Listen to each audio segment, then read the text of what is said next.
অনেক দিন ধরেই চিকেনটা ফ্রিজে পড়েছিল, কিন্তু একই ধরনের চিকেন কষা খেতে খেতে বোর হয়ে গেছি। তাই ভাবলাম আজ একটু অন্যভাবেই চিকেনটাকে বানিয়ে ফেলি। তাই চিকেনটাকে প্রথমে ধুয়ে একটা পাত্রের মধ্যে ঢেলে নিলাম। এরপরে ফাটিয়ে রাখা টক দইটা চিকেনের মধ্যে দিয়ে দিলাম। আমি এখানে প্রায় 4 থেকে 5 চামচ টক দই ব্যবহার করেছি। তোমরা মাংসের পরিমাণ বুঝে দইটা দেবে। এরপর আমি 1 চামচ লবণ অ্যাড করে দিলাম। চলো এবার পেঁয়াজগুলোকে ভেজে বেরেস্তা করে নেওয়া যাক। আজকে কিন্তু আমি বেরেস্তাটা ম্যারিনেশনের মধ্যে দেব। সামান্য চিনি অ্যাড করলাম যাতে কালারটা সুন্দর আসে। দেখো বেরেস্তাটা রেডি। এবারে আমি বেরেস্তাটা ম্যারিনেশন করব যেই পাত্রে, সেই পাত্রে ঢেলে নিয়েছি। এরপর পেঁয়াজ ভাজার পর কড়াইয়ে যে তেলটা ছিল সেখান থেকে 3 চামচ তেল অ্যাড করে আমি ভালোভাবে মাংসটাকে মেখে নিলাম। চলো এবার মাংসের জন্য আসল মশলাটা বানিয়ে নেওয়া যাক। আমি একটা শুকনো কড়াইয়ে 3 চামচ গোটা জিরে ও 3টে শুকনো লঙ্কা ভালোভাবে ভেজে তুলে রেখেছি। এরপর আমি কড়াইয়ে 1 চামচ ঘি দিয়ে কেটে রাখা আদা ও রসুনগুলোকে দিয়ে দিলাম। আমি এইগুলোকে ভেজে নেব ব্রাউন কালার আসা পর্যন্ত। আর হ্যাঁ, ভাজার সময় কিন্তু গ্যাসের ফ্লেমটা আস্তে করে রাখতে হবে। ভাজাটা হয়ে গেছে, এবার আমি একটা মিক্সিং জারের মধ্যে এটা ঢেলে নেব।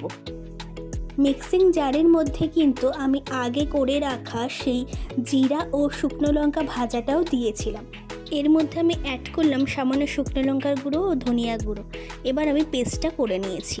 এরপর কড়াইয়ে তেল ও 1 চামচ ঘি গরম করে তার মধ্যে 1 ঘন্টা আগে করে রাখা ম্যারিনেট করা মাংসটাকে দিয়ে দিলাম।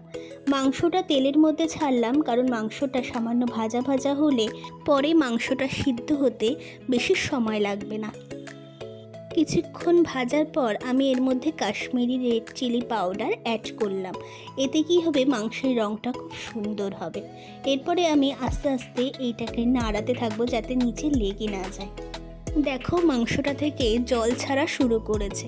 আর হ্যাঁ, আমি একটু হলুদ অ্যাড করেছিলাম যেটা তোমাদের দেখানো হয়নি। এর মধ্যে আমি আগে কুচি করে রাখা কিছুটা পেঁয়াজ অ্যাড করলাম। এবার পেঁয়াজটার সাথে মাংসটাকে নাড়তে থাকবো। পেঁয়াজটাও এর মধ্যে ভাজা হয়ে যাবে। দেখো পেঁয়াজটা ভালোভাবে ভাজা হয়ে গেছে, অনেকটাই নরম হয়ে এসছে আর মাংসটা থেকে কিছুটা জলও বেরিয়েছে।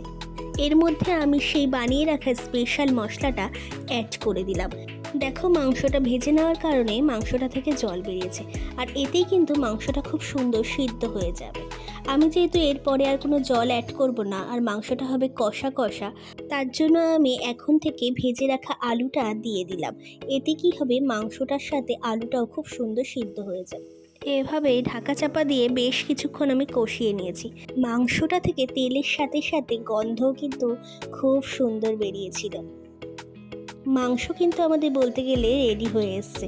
আলু মাংস দুটোই খুব সুন্দর সিদ্ধ হয়ে গেছে। এর মধ্যে আমি সামান্য গরম মশলা অ্যাড করে নিয়েছিলাম। আচ্ছা, রেসিপিটার নামটা কি দেওয়া যায় তোমরাই ঠিক করো। আমার তো মন চাইলো বানিয়ে ফেললাম। তোমরাও কিন্তু একই ধরনের মাংস না খেয়ে এরমভাবে ট্রাই করে দেখতেই পারো। আশা করি ভালোই লাগবে। তাহলে চলো আজকের মতো এখানেই টাটা।